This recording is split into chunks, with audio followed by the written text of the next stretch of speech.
En esta sesión vamos a hablar sobre el control emocional. Primero de todo, si no lo has leído ya, por favor lee el descargo de responsabilidad. Volviendo a la estructura que estamos siguiendo en el curso, el siguiente gran bloque que tenemos es el control emocional, que es otro ingrediente que debemos de poner al 30% también. Como vemos, también tan importante como la gestión de riesgo y como el análisis. Sí, es posible que donde hagamos el mayor trabajo es en análisis, en gestión de riesgo, pues periódicamente gestionamos o tenemos en cuenta el riesgo, y el control emocional siempre que vayamos a tomar decisiones, siempre que vayamos a emplear nuestro tiempo, debemos ser conscientes de que tenemos ciertos sesgos, como vamos a ver, que debemos de intentar minimizar al máximo para evitar tomar decisiones erróneas o hacer trabajos no relevantes. Otra frase de Warren Buffett que dice que los mayores enemigos del inversor en acciones son los gastos y las emociones. Es decir, ya está reconociendo lo importantes que son las emociones en el proceso de inversión, en los inversores. Hay muchísimos sesgos y la mayoría de ellos, de una forma directa o indirecta, inciden en nuestras decisiones de inversión. ¿A qué nos referimos con sesgos? Son patrones sistemáticos de desviación de la norma y o raciocinio al juicio, es decir, son ciertos patrones que tenemos los seres humanos que de una forma sistemática nos desvían de lo que sería tomar decisiones racionales. No todos son debidos a emociones, pero debemos de encontrar una manera de apartarlos de nuestras decisiones. Vamos a ver ahora algunos de ellos y así podemos entenderlo mejor. Principales sesgos que afectan a la inversión. Por ejemplo, aversión a la pérdida. Nos duele más el perder algo que lo que nos alegra ganarlo. El sesgo de confirmación. Siempre que hemos tomado una decisión ya, buscamos en toda la nueva información que nos llega la confirmación de que esto que hemos decidido es lo correcto, lo cual nos puede llevar a no tener en cuenta factores negativos que van a influir negativamente en nuestras inversiones. Efecto manada. Tendemos a seguir lo que hace el resto de los inversores. El resto nos influye mucho lo que dice la prensa, lo que dicen el resto de inversores, etc. Aversión al riesgo. Tenemos miedo a perder, claro, que nos lleva a tomar decisiones erróneas. La comprensión retrospectiva. Cuando vemos lo que ha ocurrido, tendemos a pensar que podíamos haberlo previsto, pero es posible que con la información que teníamos en ese momento no lo tengamos, con lo cual nos puede llevar a tomar decisiones o a decidir cómo actuamos en función de esto. Efecto dotación, que lo que poseemos le damos más valor que lo que no poseemos todavía. Justificación esfuerzo, si nos hemos esforzado, pues lo justificamos de alguna forma, pues tomando decisiones que sean acordes o coherentes con ello. Gambler's fallacy, si algo ha bajado, pues esperamos que suba en la próxima cuando es posible que no tenga el porqué, ¿no? Heurística de disponibilidad, tendemos a darle más importancia a la información que tenemos disponible. Sesgo informativo, lo mismo. Según la información que recibamos, pues podemos darle más información o menos. Egocentrismo, tendemos a pensar que tomamos siempre las buenas decisiones. Anclaje, cuando tenemos un precio, por ejemplo, esto es muy común, cuando hemos comprado a un precio, pues no vender salvo que suba por lo menos de ese precio, ¿no? Exceso de confianza, incentivos, apofenia o correlaciones ilusorias, es decir, podemos tender a pensar que ciertas variables, como puede ser, por ejemplo, cómo se ha comportado el precio, pues tiene unas correlaciones que se van a mantener en el futuro, cuando puede que no tenga nada que ver. Mantenimiento del status quo, no tener en cuenta la probabilidad, impulsividad o exceso de simplificación. Es decir, como vemos, hay muchos diferentes sesgos que nos afectan en todas las decisiones, porque al final somos seres emocionales y todo este tipo de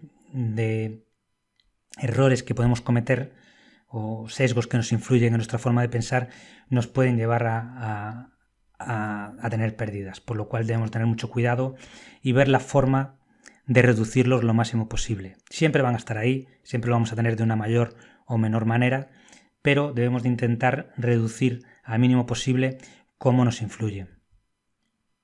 Formas de superar los sesgos.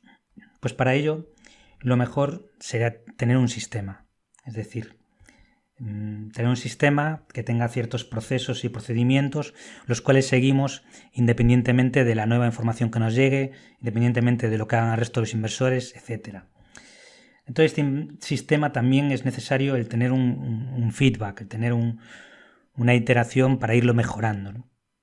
Y para ello es bueno pues tener revisiones o discusiones con otros inversores o con otros analistas para ver las decisiones que estamos tomando, si las estamos tomando correctamente, si no estamos teniendo en cuenta algunos factores, etcétera. O sea, es muy bueno comparar nuestros análisis con los de otros. Y finalmente, pues lo mejor al final es la práctica y la experiencia.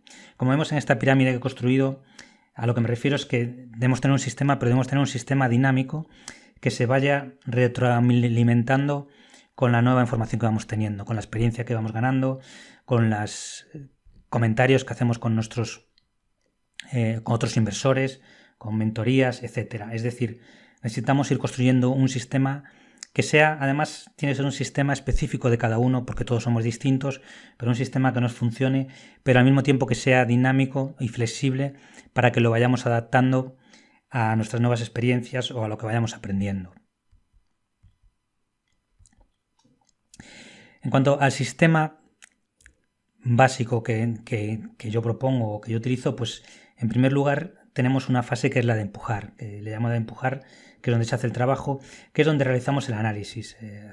Podemos hacer revisiones con otros inversores, podemos tener KPIs, lecturas de otras tesis, etc. Pero lo que nos va a llevar todo este análisis, que es donde se hace la mayor parte del trabajo, es a llegar a tener un valor, a llegar a estimar un valor para la empresa, como hemos visto en toda esta filosofía. Es decir, a este segundo paso o hito que sería la valoración. En el momento que tenemos la valoración, aquí no tenemos que hacer nada más que esperar que ese sistema de tirado, es decir, que esperamos a que el sistema, que el mercado nos dé los precios que necesitamos para entrar o para salir. Es decir, realizamos un trabajo de empuje de ir consiguiendo valorar lo mejor posible, cuantas más empresas mejor, puesto que más oportunidades tendremos de encontrar alguna que esté a buen precio, de encontrar alguna ganga, y luego simplemente esperar, tener paciencia y esperar a que lleguen los precios para entrar en el mercado. Si en lugar de eso nos ponemos a mirar continuamente lo que hace el mercado, pues es posible que caigamos en errores porque intentemos entrar en acciones que todavía no están a un precio adecuado. Y posteriormente, pues el último paso, pues como decimos, es si la diferencia entre el valor y el precio es positiva y tenemos un margen de seguridad, si este margen de seguridad es suficiente, pues entraremos. O al revés, si es el caso contrario y la tenemos en cartera, esa determinada acción, pues nos saldremos. Pero como esto deberíamos tener distintos sistemas o distintos procesos, tanto para analizar la información, como para clasificarla, como para que el sistema nos avise, o podemos tener algún sistema automático que nos avise cuando una acción entre en su precio, etc. Como hemos visto, hemos hablado ya de cómo calcular el valor y de que al final nos tenemos que basar en previsiones que están en el futuro. Esto quiere decir que al final, para ver si estas previsiones se cumplen, que es lo ideal, para comprobar que nuestras previsiones se han cumplido y aprender de esta experiencia, pues tendríamos que esperar pues a varios años. O sea, tendríamos una retroalimentación o un feedback de 1 o 5 años si estamos calculando en periodos de flujos de caja en este entorno. Es por ello que está muy bien para aprender, que es lo que necesitamos para aprender, pero lleva mucho tiempo. Por tanto, la alternativa, como veíamos, pues sería o bien trabajar con un mentor o bien con otros inversores con los que poder comparar nuestros análisis y por tanto tener un feedback anterior, un feedback previo a que pasen estos 1 o 5 años que harían que nuestros ciclos de aprendizaje pues fueran muy largos, ¿no? Y para ello pues lo que propongo es unirnos a una comunidad, a nuestra comunidad Discord Club Alfist, donde podemos encontrar a otros inversores con nuestras mismas inquietudes o con nuestras mismas filosofías con los que poder intercambiar pues este tipo de análisis. Práctica y experiencia. Bueno, al final está claro que en la vida real pues la ventaja que tiene es que al final sea una retroalimentación completa y por tanto pues estaríamos aprendiendo pues sobre nuestro proceso de inversión, incluso teniendo en cuenta nuestras emociones. pero claro, es arriesgado si lo hacemos con mucho de nuestro dinero y lleva tiempo. Podemos hacer simulaciones también para ganar práctica y para ganar experiencia, que es lo más parecido a la realidad en el sentido de que al final podemos analizar empresas e ir viendo cómo se comportan, pero al final nos llevará tiempo, como hemos visto, y no ejercita nuestras emociones, puesto que al no estar invirtiendo con dinero real, pues no vamos a tener estos sesgos emocionales que hemos visto que nos pueden influir a la hora de tomar decisiones. Y otra parte que puede ser muy importante para mejorar nuestras habilidades y sobre todo en el tema emocional, pues son algunos juegos de azar, como puede ser el póker o el bridge, pero donde sea también importante nuestra destreza, donde tengamos que manejar pues conceptos estadísticos y conceptos de gestión del dinero, ¿no? Esto nos puede llevar a un entrenamiento de gestión emocional y del riesgo, pues por ejemplo, pues en el póker pues podemos tomar decisiones en función de lo que esperamos, según las cartas que tengamos, y sobre todo pues tenemos también a veces que tomar decisiones de abandonar una apuesta cuando ya hemos invertido dinero en ella, lo cual es muy parecido a lo que puede ocurrir en la realidad cuando invertimos en una acción y tenemos que decidir pues desprendernos de ella porque hemos visto que no se ha desarrollado como pensábamos o que el valor no era el que pensábamos. Pero bueno, el inconveniente que tienen estos juegos es que al final nos sirven para practicar, para mejorar en estos sesgos emocionales que vamos a tener o que tenemos, pero que no está relacionado con la inversión en valor en el sentido de que no estamos aprendiendo pues las habilidades para mejorar en nuestra inversión. Y por último, pues una frase relacionada con esto de Warren Buffett, que dice que el bridge requiere pues un esfuerzo continuo para analizar las probabilidades en situaciones en parte conocibles. Esto es importante, en que no podemos saber cómo se van a desarrollar. No es lo mismo que, por ejemplo, el juego del ajedrez donde todo está más acotado y no tenemos esa parte tan importante del azar, pero al mismo tiempo que tengamos algo que sí dependa de nuestra destreza, ¿no?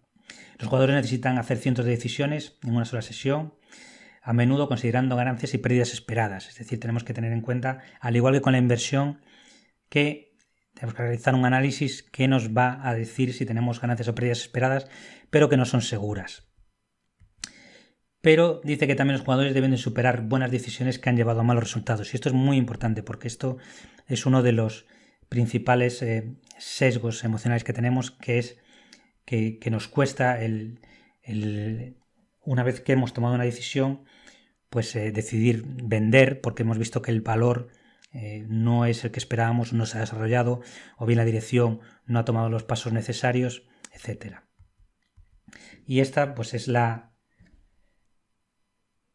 una capacidad muy importante para la inversión en valor.